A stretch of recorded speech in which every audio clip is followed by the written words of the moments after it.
Hey, what's up everybody? Welcome back to a sim racing experience. My name's Jose and I'm a sim racer here in Miami. Today I just wanted to share my thoughts on the Thrustmaster TGT wheel. I've had it now for a little bit over a year and I've been using it every single day, specifically now on iRacing. And I originally got the wheel for Gran Turismo Sport. Great wheel to use on Gran Turismo Sport. It feels like a high-end wheel. A lot of the rotary knobs, the feel is extremely tactile, so you can feel each click and there's no delay in between the rotating motion and what you're seeing on screen, so that was always good. There was an issue with PSVR where in Gran Turismo Sport, anytime you were trying to make an engine change or a brake bias change, you had no idea what you were doing because in PSVR that display is not being shown. So that was a little weird at times. I moved away from the PSVR because I was trying to compete a little bit more, and since there's no PSVR support online on Gran Turismo Sport, I had to just use the main screen for that, and the wheel kept getting in the way. It was a big round rim, so that kept getting in the way. That's why I ended up with the Formula 1 style rim, mainly because I was running Formula 1 games and just other open wheel stuff, and I needed the space to be able to look at the TV, so that's why I got this. I tried several other sims and the wheel did well. In terms of weight, I got a little bit more weight in Assetto Corsa because there was a little bit more control on what you could do with the force feedback settings, so that was nice to be able to get a little bit more weight on the wheel there. That whole feeling definitely helps out when you're cornering. And when I noticed the biggest change on the wheel was in iRacing, and that was when you're able to turn off the, I think it lightens the wheel when you're in park or when you're on the grid or something. When you're not driving, the wheel itself will give you less weight just so that it's easier to move. So I noticed that when you're able to turn that off in iRacing, the wheel feels heavier from the very beginning. So I don't know if it's something just in my brain, but I'm able to feel a lot more force feedback, specifically in iRacing. I tried Project Cars 2, and I don't know if I'm doing something wrong, but I have almost no force feedback, and I have almost no force feedback in Project Cars 2, so I don't really play anything else anymore.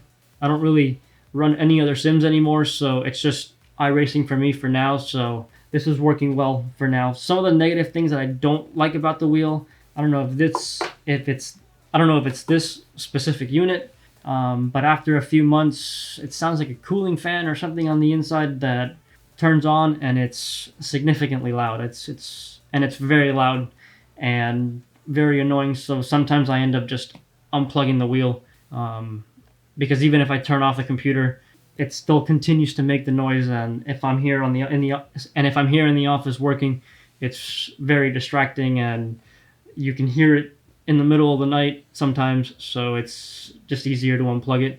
It's been doing well the last several days. I unplugged it for about 5 days that I was away, so I just left it unplugged and came back, and it seems to be okay. It has a little bit of a noise still. I can hear it when I put the VR on, I can hear it while I'm just navigating through menus and stuff. But when I'm driving, it's completely inaudible. So not a huge issue. Just it is an issue when it becomes a distraction, which is kind of annoying. Build quality on this, I think it's been great.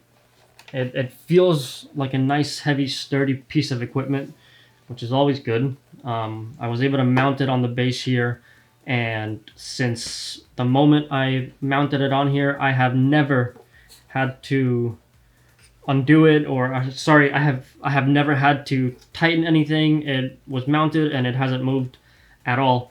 There is a little bit of flex here in the chair. I'm a little worried about it for the direct drive wheel. I'm not too concerned about it right now because it moves things a little bit more, so when I'm in the VR, it adds a little bit more of the immersion, which is okay. One of the really nice things that you can do with the wheel is being able to change the wheel, and it only takes about a minute or so. Obviously, it's not a quick release, but you just undo this wheel comes off, new wheel comes back on, and I think if you're registered for a race or something, if you have an additional 5 minutes. You can do that while you're waiting. So, if you forget to change it or something, it's not the craziest thing to have to change a wheel. So it's pretty nice to have that. You do have two other buttons here on the right hand side, and nice to have these because you can map these for your starter, your ignition, or whatever it is that you want to have on there. It's nice to be able to have two fixed buttons right there. So overall, I've been really happy with the wheel. Other than that noise issue, I really haven't had anything else go wrong with it. I've heard some other issues where the wheel will just reset itself mid-race. I had a very good friend of mine who we would race almost every single night, and 2 to 3 times a race he would have to reset the wheel. Thrustmaster was, I don't know if efficient. I don't know if efficient is the best way to describe it, but we obviously kept in communication throughout the entire process, since racing was something that we did together a lot of. So the way Thrustmaster went about it probably wasn't the easiest and best way, but he ended up getting the whole wheel sorted out, and so far from there, everything's been good. He hasn't had any issues with the wheel, and I continue to use the wheel now in iRacing, and I think eventually I'll upgrade to the Force, and I think eventually I'll upgrade to the direct drive. It hasn't become a complete necessity as of yet. So that's about it for this one. I will see you in the next one. See you later.